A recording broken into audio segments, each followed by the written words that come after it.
चल गया। मैं एक दिन एक पाकिस्तान का चैनल, मैं ये पाकिस्तान वाले चैनल, मीडिया चैनल खूब देखता रहता हूँ, मनोरंजन ठीक होता है उधर थोड़ा। अरे मेरी क्या, वो पूरा बचपन उधर बीता हुआ पाकिस्तान वाले बॉर्डर पे, तो वो उधर की चीजें मुझे थोड़ी अट्रैक्ट सी भी करती है थोड़ी, यार उधर के बारे में अपने को पता होना चाहिए। तो मैं एक दिन एक कोई उनका न्यूज चैनल देख रहा, न्यूज चैनल था जिसमें एक लड़की है, वो एक कार्यक्रम होस्ट कर रही है, 2 हिस्टोरियन बुलाए हुए हैं, पर उनके हर चीज में फनी वे के अंदर ही बोलते रहते हैं वो सब। तो 2 हिस्टोरियन आए हुए हैं, तो वो लड़की कहती है कि आप जानते हैं आज हम किसके बारे में जानेंगे? आज हम जानेंगे पृथ्वीराज चौहान के बारे में। तो वो जो बंदा बैठा होता है उधर, हिस्टोरियन बैठा होता है, वो कहता है हाँ अब आपको ये इतिहासकार महोदय बताएंगे कौन था पृथ्वीराज चौहान। और वो कहता ओ बड़ा जंगजू बंदा सी, जंगजू युद्ध लड़ने वाला ना, जंग मतलब क्या हो गया युद्ध, वो बड़ा जंगजू बंदा सी। नहीं वो कहती है हम पढ़ेंगे मोहम्मद गोरी के बाद, पृथ्वीराज चौहान मोहम्मद गोरी के बाद, हम मोहम्मद गोरी के बारे में पढ़ेंगे। तो मोहम्मद गोरी के बारे में बताए कौन? मोहम्मद गोरी, ओ बड़ा जंगजू बंदा सी। तो वो कहता है क्या है उसके बारे में बताओ। तो कहता है मोहम्मद गोरी नु, वो पंजाबी में पूरा कन्वर्सेशन होता, मोहम्मद गोरी नु गुजरात जाना सी ते ओ पाकिस्तान च आया ते उथों सिंध गया ते सिंध तो अगे ओनू गुजरात जाना है। गुजरात च उस टाइम एक राणी सी, की ना सी ओदा? नेका देवी। नायिका पूरा बोला नहीं जाता, वो नेका देवी सी। ओ भाई नेका देवी ने की कुट्या ओनू।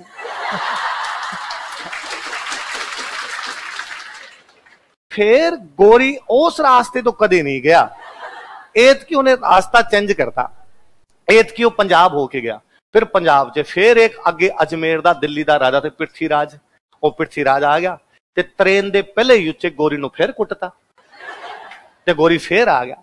पर एत की गोरी ने सौं पाई मतलब कसम खाई, सौगन खाई है ना। एत की गोरी ने सौं पाई जदों तक मैं पृथ्वीराज नु नहीं हराना, मैं लीड़े नहीं तारने, मतलब कपड़े चेंज नहीं करूंगा। लीड़े मतलब क्या है? कपड़े, कि जब तक मैं इस पृथ्वीराज को हरा नहीं दूंगा तब तक मैं कपड़े बदलूंगा। तो वहां पे क्या कपिल शर्मा शो टाइप का सब वो उनका है कि भाई कपिल शर्मा कॉमेडी है, वो थोड़ी हिस्ट्रिकल बातें कर रहे हैं, पर सामने पब्लिक भी बैठी हुई है उसके अंदर। तो फिर पब्लिक में से कोई पूछता है कि कितना सी उन्हें, कि उन्हें पटिंडा ते कब्जा कर लिया सी, ते पटिंडा ते कब्जा करके अगों बदना शुरू किया, ते पृथ्वीराज ने हराता ते उन्हें सौं पाई कि जदों तक मैं हिंदुस्तान नहीं जितना ता तक मैं लीड़े तारने नहीं। तो कहते फिर उन्हें किन्ने दिनों तक लीड़े नहीं तारे? तो कहता 6 महीने, 6 महीने, कि 6 महीने तक उसने कपड़े उतारे नहीं।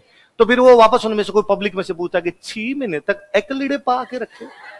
बोले ना एंजो लीड़े थे उत्ते लीड़े पा लेंदा सी, उत्ते लीड़े पा लेंदा सी, उत्ते लीड़े, कि भाई ये नहीं उतारूंगा, इसके ऊपर और पहन लूंगा और पहन लूंगा और पहन लूंगा। तो एक महिला बड़ी को फिर तो 6 महीने से खुद पटिंडा बन गया वो।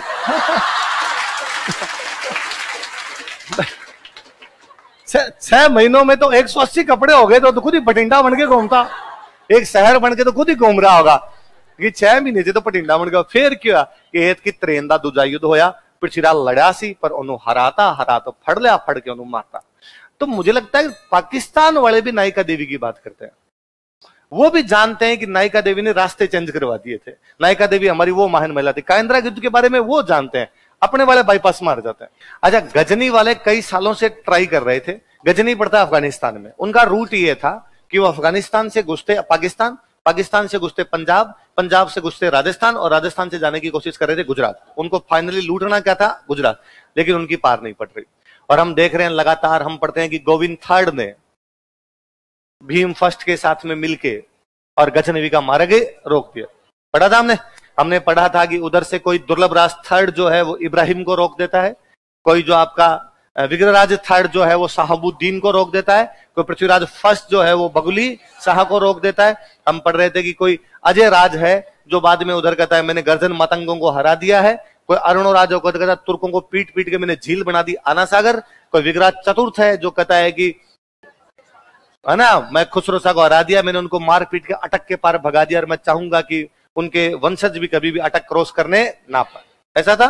तो उनको पता चला राजस्थान वाले रूट से जाना संभव, इसलिए गोरी दिमाग लगाता है, गोरी लगा रूट चेंज किया जाए, अपने रूट ये पकड़ा दे, अफगानिस्तान से पाकिस्तान, पाकिस्तान से सिंध, पहले क्या आते थे पाकिस्तान से पंजाब, पंजाब से राजस्थान घुस के गुजरात, अब बात चेंज, अफगानिस्तान से पाकिस्तान, पाकिस्तान से सिंध, सिंध से सिरोही, सिरोही से गुजरात, तो बीच में चौहान तो क्रॉस ही हो जाएंगे, बाईपास मारेंगे। राजस्थान में अपने को जाने की आवश्यकता ही नहीं। एक तो गोरी अपना रूट चेंज करता है, गोरी कहता है इस रूट से चलेंगे, इस बार अपने गुजरात लूटेंगे।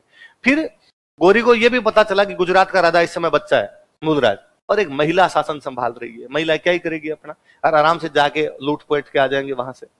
तो गोरी अफगानिस्तान से घुसता पाकिस्तान, पाकिस्तान से सिंध, इधर नायिका देवी पूरा संभाल रही है। नायिका देवी को पता चला कि उधर से कौन आ रहा है लड़ाई करने के लिए। नायिका देवी इस बात को जानती थी कि गोरी की सेना बड़ी और अपनी सेना छोटी, इसलिए नायिका देवी दो दिमाग लगाती है। एक तो कहती है जब भी अपनी सेना कम और दुश्मन की सेना ज्यादा हो तो मैदान में नहीं लड़ना चाहिए, पहाड़ों में लड़ना चाहिए। क्या लड़ना चाहिए?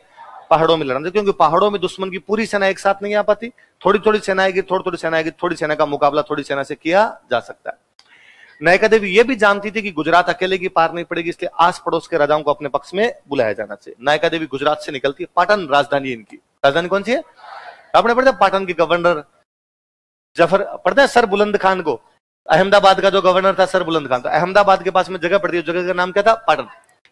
पाटन राजधानी है इनकी। पाटन से नायिका देवी आती है सिरोही, कहां पर आती है? और ये आबू की पहाड़ियों में गांव, उस गांव का नाम है काइंद्रा। क्या नाम है?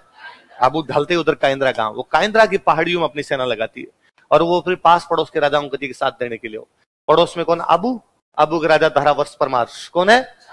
आबू मतलब सिरोही। फिर सिरोही से आगे जालोर, जालोर का राजा कीर्तिपाल सोनग्रा कौन है? फिर आगे पाली, पाली में तब नाडोल, नाडोल का राजा केलहन चौहान कौन है?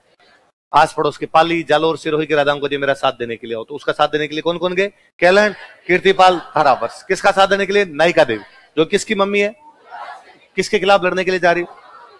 गोरी बड़ा कॉन्फिडेंट, गोरी को लगा महिला तो क्या ही लड़ाई करेगी मेरे से, और मैं आराम से गुजरात को लूट सकता हूं।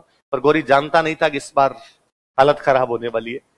गोरी घुसता है इधर, जैसे वो आबू वाली घाटी क्रॉस करता है, आगे काइंद्रा के मैदान में चालुक्य और ये चौहान और परमार सब मिलके खड़े थे।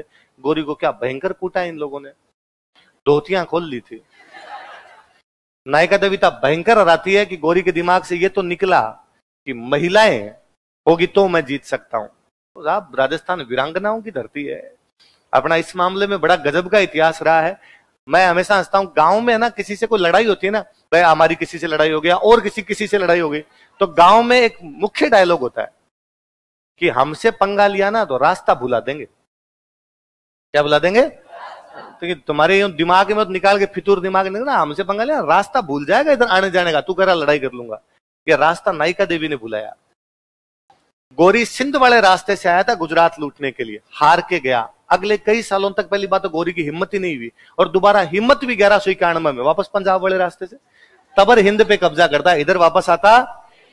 तो अपनी वो महान महिला कौन है? तो महान युद्ध कौन सा है? और अपने कहते हैं यार पूरी इंडियन हिस्ट्री काइंद्रा के युद्ध को खा गई।